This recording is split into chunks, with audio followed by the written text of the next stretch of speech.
Olá, estamos começando a nossa live de hoje. Desculpa o pequeno atraso, mas, é claro, a grande notícia do dia, daqui a pouco nós vamos comentar, né? Agradeço primeiro aos 585 mil inscritos no meu canal e sempre digo muito obrigado mesmo.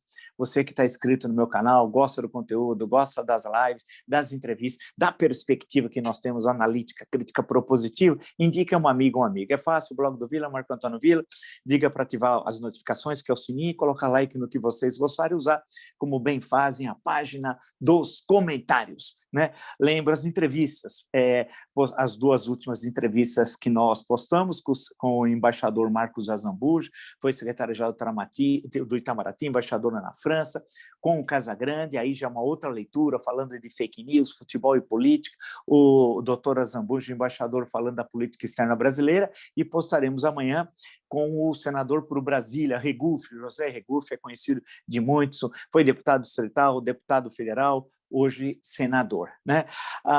Lembro também que no Twitter é o Vila Marco Vila, para vocês me seguirem, no Instagram, @Marco Antônio Vila Oficial, e dos cursos, né? www.cursosdovila.com.br. Lá vocês encontram todas as informações sobre os 3 cursos que nós estamos oferecendo, ou seja, História Política das Constituições Brasileiras, História da Ditadura Militar no Brasil, o que é fascismo, www.cursosdovila.com.br. Claro, eu vou falar da questão do Lula, evidentemente, mas antes, eu gostaria de tocar aqui em algumas questões que me parecem extremamente importantes, né? O Bolsonaro disse, eu até listei, né, alguns pontos que são centrais, e essa questão do Lula vai dar uma complicação e vai tirar o foco, porque porque vai ocorrer o seguinte, deixa eu já entrar na questão do Lula, então. Quando eu li, eu fiquei atônito. Atônito por quê?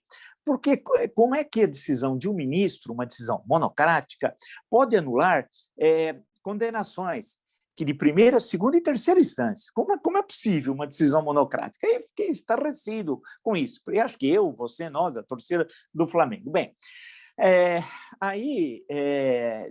eu consultei informalmente antes de começar, viu? O ministro do Supremo Tribunal Federal, mandei um negócio para ele e perguntei, né, a seguinte questão, eu falei, e aí, né, como é que fica? O plenário não vai ser acionado? Aí ele falou, eu falei, só no caso do recurso? Ele falou, exatamente.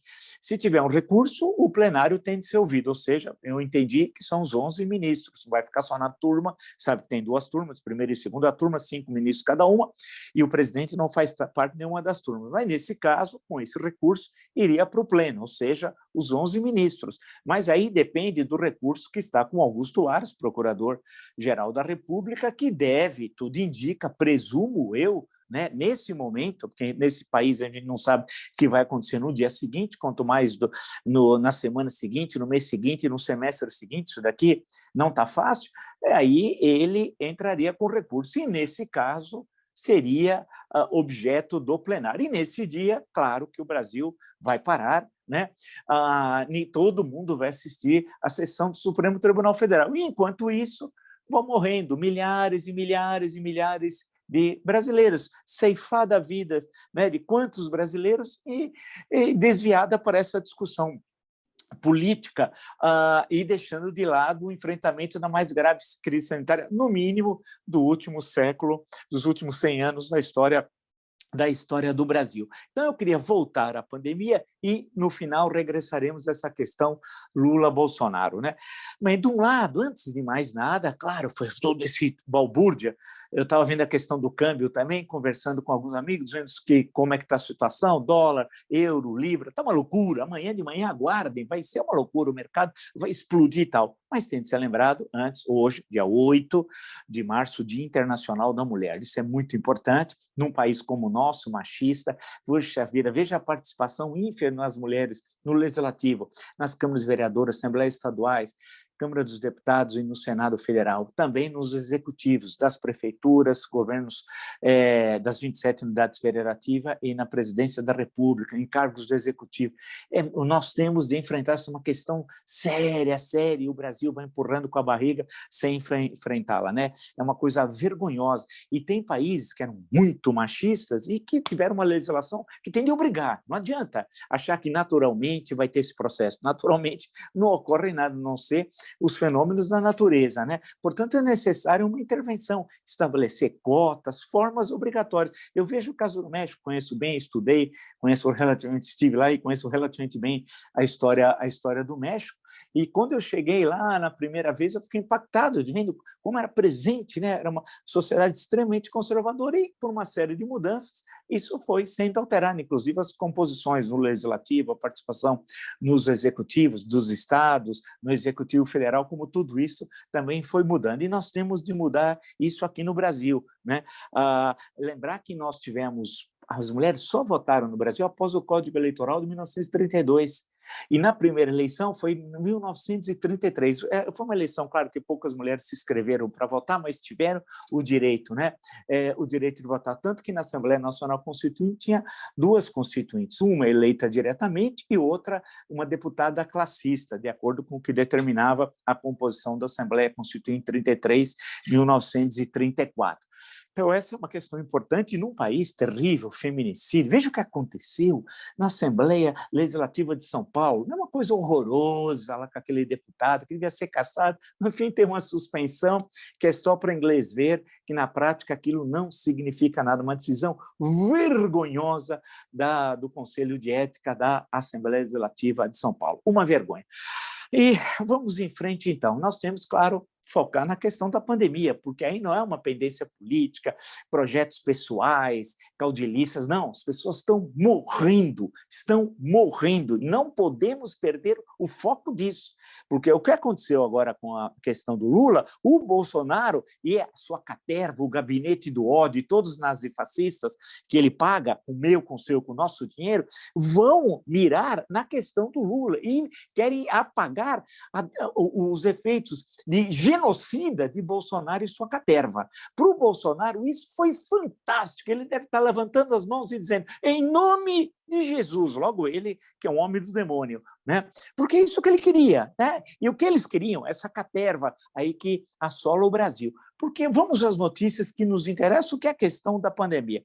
Os governadores desesperados estão querendo afastar o Bolsonaro da gestão da pandemia, estão absolutamente corretos. Com o Bolsonaro e esse ministro da Saúde não tem jeito. E quem sofre são os governadores e os prefeitos.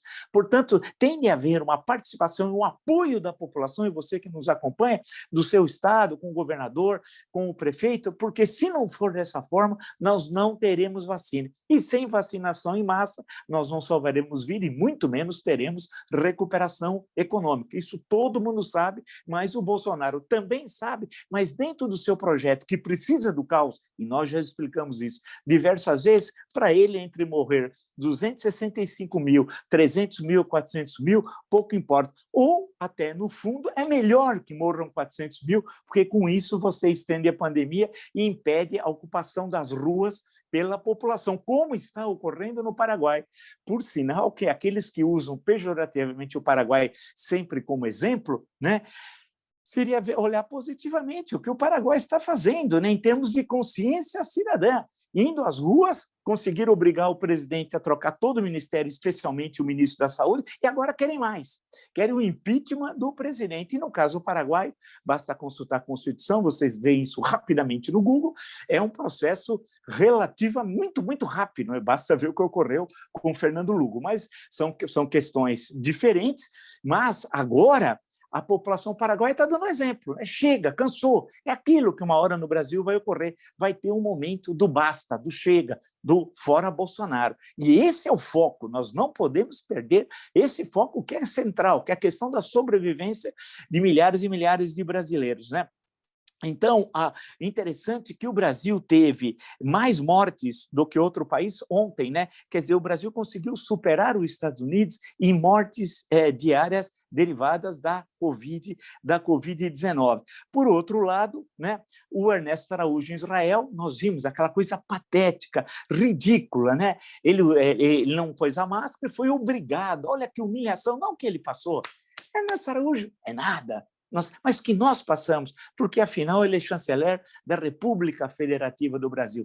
Uma coisa lamentável, ele foi obrigado a usar máscara. E a hipocrisia, aqui no Brasil, a delegação, todos sem máscara no aeroporto, tirando foto ao lado do avião da FAB. Lá, o oposto. todos com máscara. E quando ele quis ficar sem máscara na cerimônia fechada lá em Israel, foi obrigado a colocar a máscara, porque ele foi advertido. Vergonha, vergonha, vergonha. Agora, pior é o Bananinha, que lá está, e eu pergunto, qual é a função do Bananinha lá? Quer fazer algum tipo de negócio? Porque a família Bolsonaro gosta de negócios pouco republicanos. E vocês sabem, não faltam exemplos para tal. O que o Bananinha está fazendo lá? E o Hélio Negão, o Hélio Bolsonaro? Negão é um nome popular, como ele é chamado pelo Bolsonaro, e eleitoralmente chamado de Hélio Bolsonaro, durante a eleição em 2000. O que ele estava fazendo lá, ainda que mal lhe pergunte, como diria no passado? Não entendo. E pior, o Bananinha disse que Israel quer testar o spray. É piada, o spray é aquela loucura, como foi a cloroquina, como foi a mania... Lembra do nióbio, quando ele cismou com o nióbio, com o grafeno? Ele vive de obsessões, esse homem. Só que as pessoas estão morrendo. No caso do nióbio e do grafeno, não estava ninguém morrendo, mas a cloroquina e o spray, que agora é a obsessão do momento, sim. E a palhaçada, né? Porque o mundo inteiro está vendo, está dando risada do Brasil, que agora vai atrás de um spray que está sendo testado na fase 1, que ninguém sabe o que vai dar aquilo, e que o próprio país, Israel, optou pelo óbvio, que era o quê? Que era a vacinação em massa, como lá estão fazendo ainda. Né? E ele disse, o Bananinha, que Israel quer testar no Brasil porque o Brasil é um país miscigenado. Eu não acredito que as autoridades de Israel tenham dito isso. Eu acredito que o Bananinha não entendeu bem, dentro do seu inglês macarrônico, o que efetivamente disse a autoridade de Israel, ou funcionário do laboratório, ou alguém lá que eu não sei quem, disse a ele. Não acredito que alguma autoridade de Israel tenha dito que era bom testar no Brasil, quer dizer, então nós vamos ser testados porque somos um país miscigenado. Isso é uma vergonha. E o pior é o Bananinha falar isso com orgulho. Veja que ponto, nós entregamos ao país a uma malta.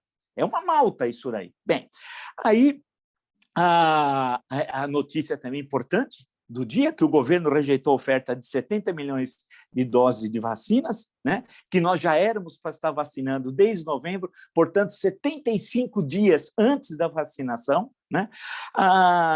O Bolsonaro quer agora se filiar, isso é engraçado, ao Partido da Mulher Brasileira.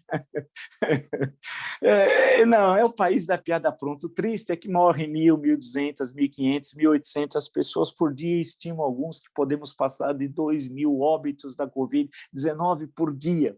E você vendo tudo isso, qual é a preocupação do Bolsonaro? Se filiar ao Partido da Mulher Brasileira. E depois diz que aí mudaria a denominação do partido. Tal. Um negócio inacreditável. A questão, a obsessão dele é 2022. Ele não está nem aí com o número de mortes que nós estamos vendo aqui no Brasil, o sofrimento. Ele é um homem cruel, é um psicopata. E ele mostra essa psicopatia a todo santo dia. O PDT até entrou para tentar interditá-lo a uma solicitação do PDT. Claro, isso no sentido político, isso não vai dar absolutamente em nada.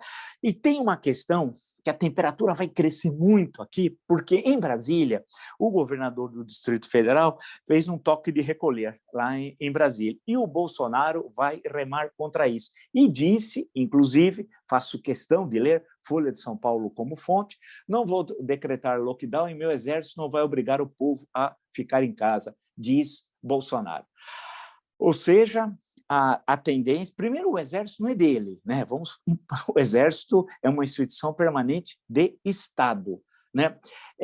Segundo, ninguém utilizaria o Exército para cumprir o lockdown, porque aí nós já estamos em outro estágio. Ele está ameaçando com estado de guerra ou estado de sítio, depende das circunstâncias. Veja como esse homem é perigoso às instituições. Né? E a questão, portanto, está afeita, esse ponto, aos governadores e aos prefeitos, que só estão agindo de forma radical porque estão desesperados pelo colapso no sistema de saúde. Então, é isso que tem de ser entendido. E ele vai criar problemas no Distrito Federal, né? E vai estimular os nazifascistas que o seguem. Importante sempre destacar, quando eu falo nazifascistas que o seguem, é que adotam essas medidas anti-humanitárias, que violam os protocolos das autoridades de saúde pública e que violam a Carta Democrática de 1988. Nós estamos referindo aos que votaram nele no primeiro turno de 2018 ou no segundo turno de 2018. Nada disso. Eu estou falando daquele bando de fanáticos, gente que conspira sistematicamente contra as instituições, que querem o ódio e que alimentam o ódio e querem a guerra civil, como ele quer. Né? Várias vezes ele insistiu, ainda quando era parlamentar, que o Brasil precisa de uma guerra civil.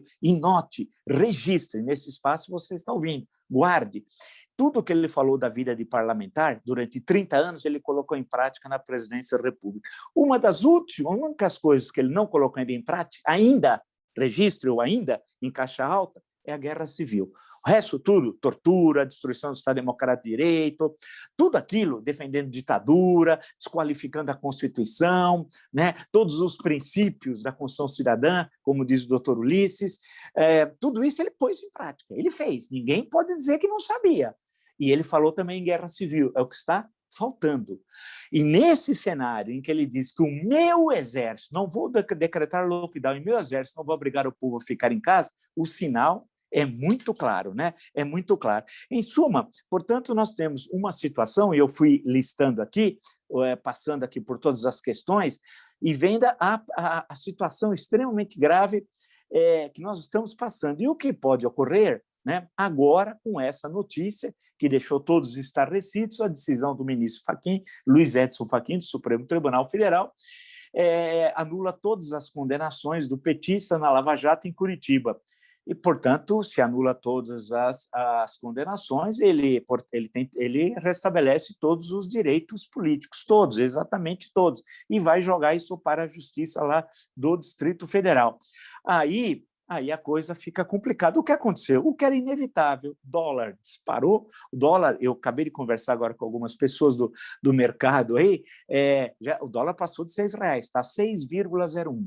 Amanhã, aguardem, quando abrir, vai estourar o dólar. O euro passou de R$7, as libra esterlina mais que R$8 indo, vai ver uma disparada do câmbio, vai ver uma disparada, né? E queda da bolsa, vai desabar, né? Amanhã, mais ainda, lembrar que já teve o problema recente da Petrobras. A desconfiança absoluta, o ambiente de negócios pressupõe uma coisa básica que todo mundo sabe: confiança. Sem confiança, sem segurança jurídica, sem você poder traçar a expectativa do que vai ocorrer, se ter um mínimo de planejamento, não há mercado que se sustente, não há nada que se sustente, até a vida pessoal sua, você precisa ter planejamento. Se você quer exercer uma profissão, você vai ter um planejamento. Se você tem um negócio, pequeno que seja, não importa, você tem de ter um planejamento, tem as expectativas, que passa pelo ambiente geral, né? Se você tem tudo conturbado, e essa decisão do ministro Fachin, e me parece, a princípio, um juiz, de forma monocrática, um juiz da Suprema Corte, de forma monocrática, anular todas as condenações que foram...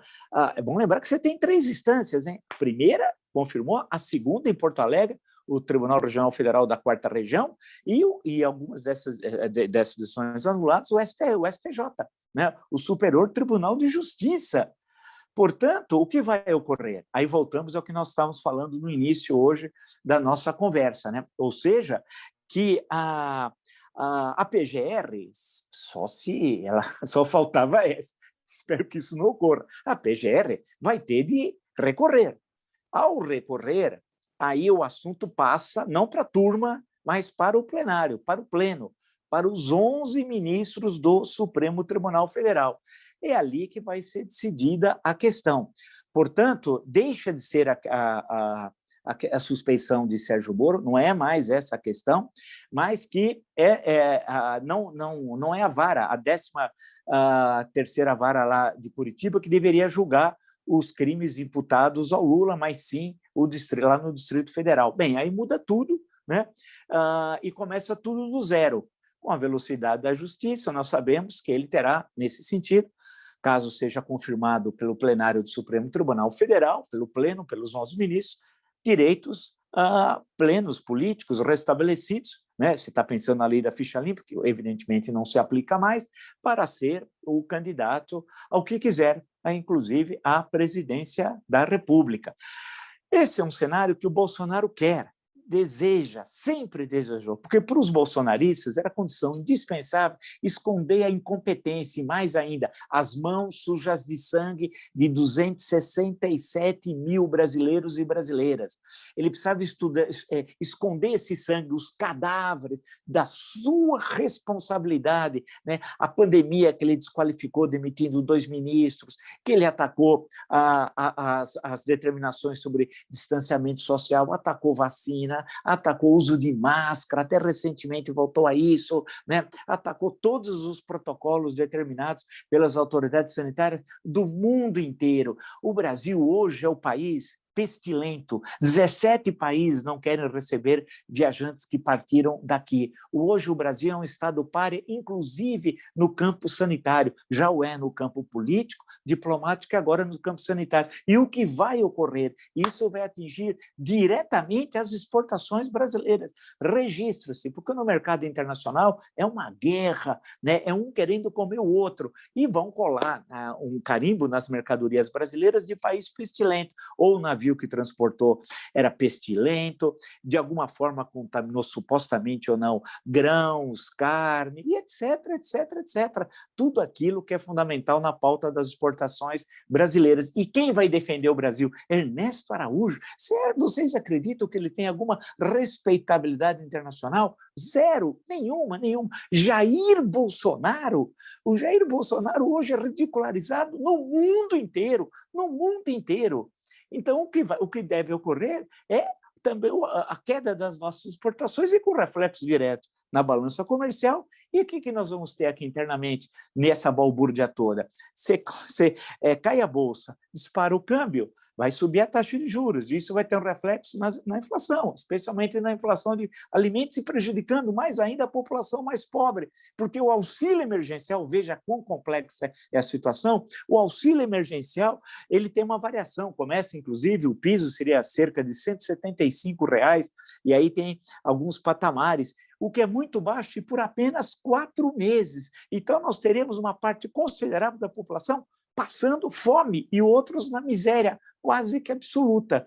E a pandemia continuando, porque não há vacina para todos. E no meio disso tudo tem a crise política.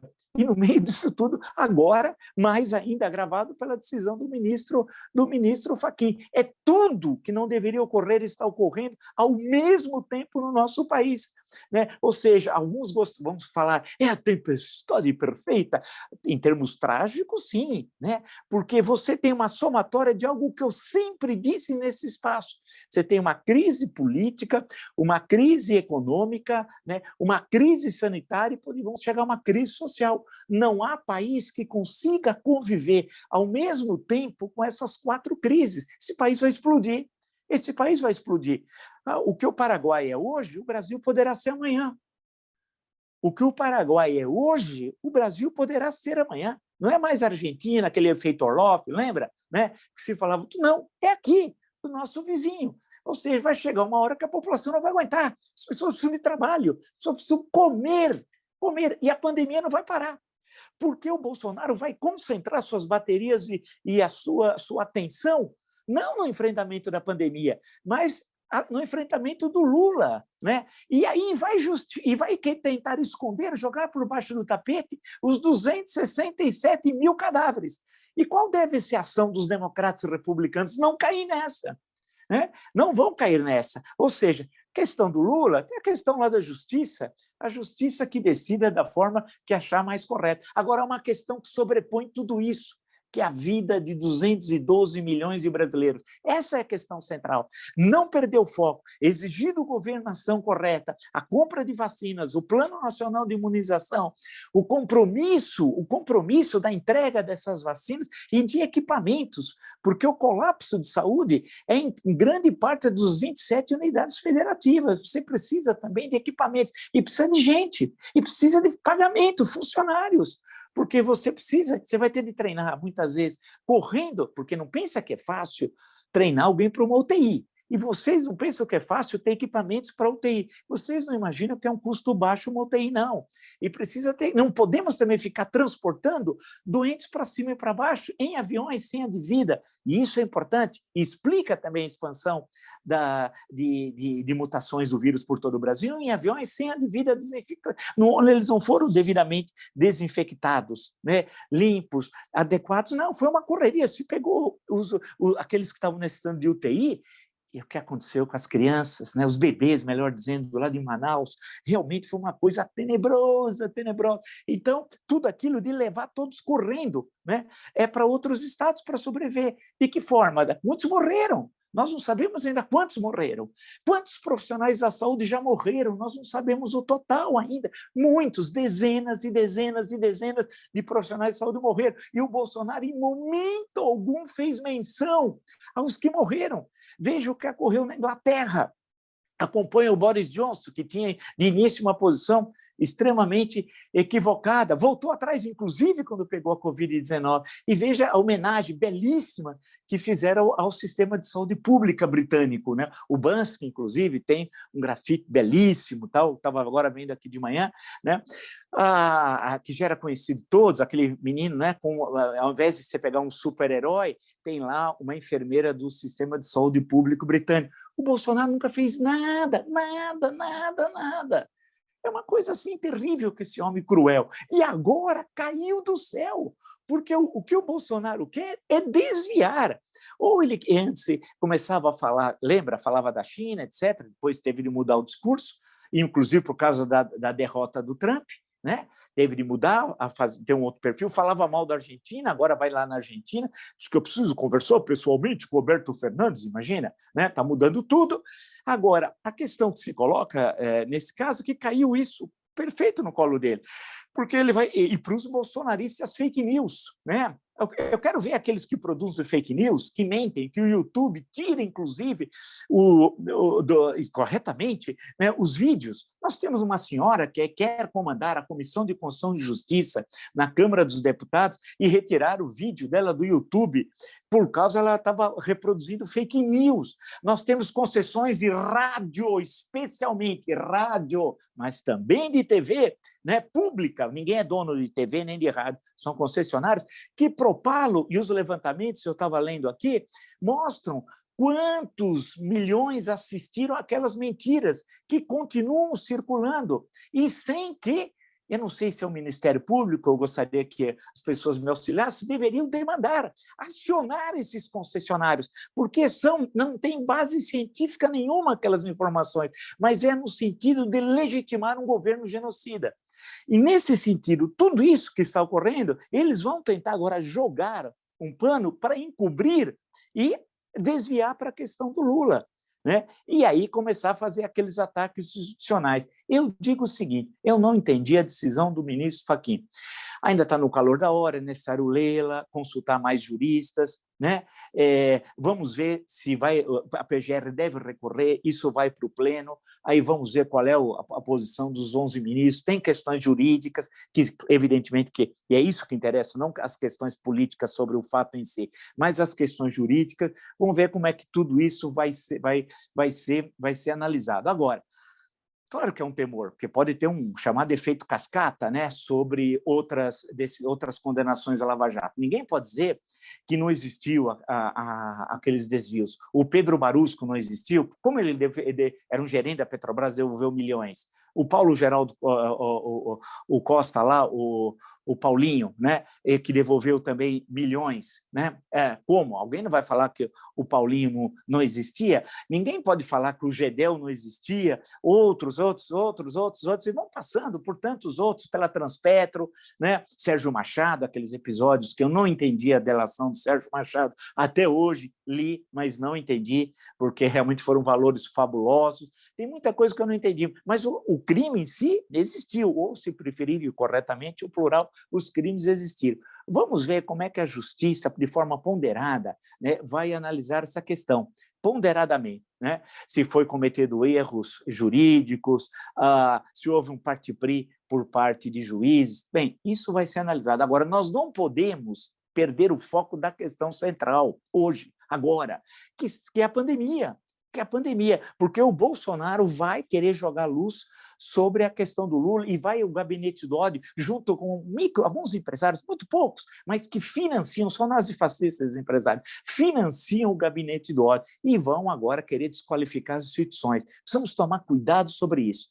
Precisamos ver se a questão da decisão dos ministros, não vamos desqualificar o Supremo Tribunal Federal sem conhecer juridicamente as razões. Primeiro, o juiz, de forma monocrática, eu insisto e estou concluindo, e consultei rapidamente, disse para vocês, o ministro do Supremo Tribunal Federal, o que me causou estranheza é uma decisão monocrática. O que é monocrática? De um só juiz, né? de algo que passou por instâncias coletivas. Na primeira não, porque foi a decisão do juiz, mas a segunda instância foi uma decisão coletiva, e idem na terceira instância.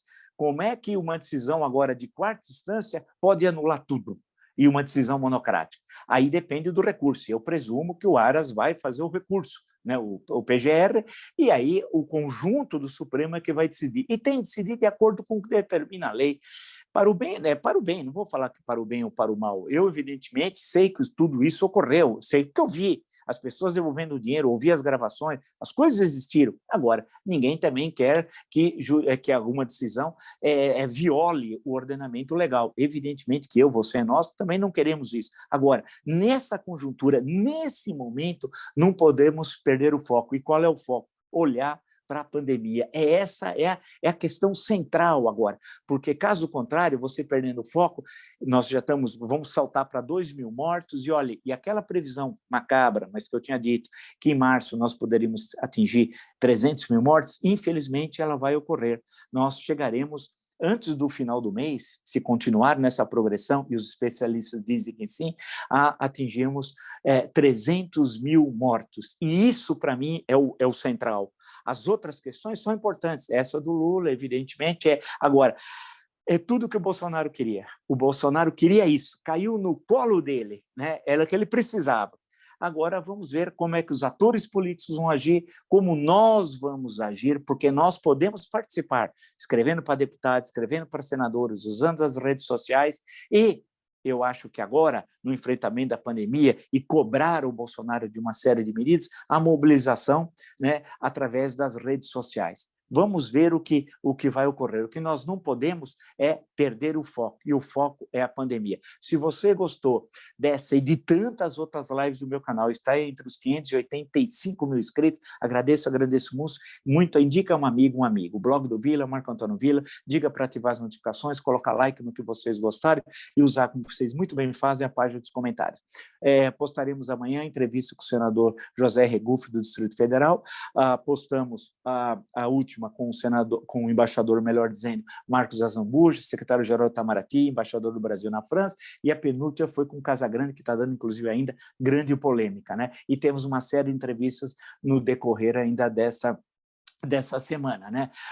Por outro lado, no Twitter, pode me seguir pelo Vila Marco Vila, no Instagram pelo @MarcoAntônio Vila Oficial, e nos cursos, né, pela plataforma www.cursodovila.com.br. Lá vocês encontram informação sobre os 3 cursos: História Política das Constituições Brasileiras, História e Ditadura Militar no Brasil, que é fácil, www.cursodovila.com.br.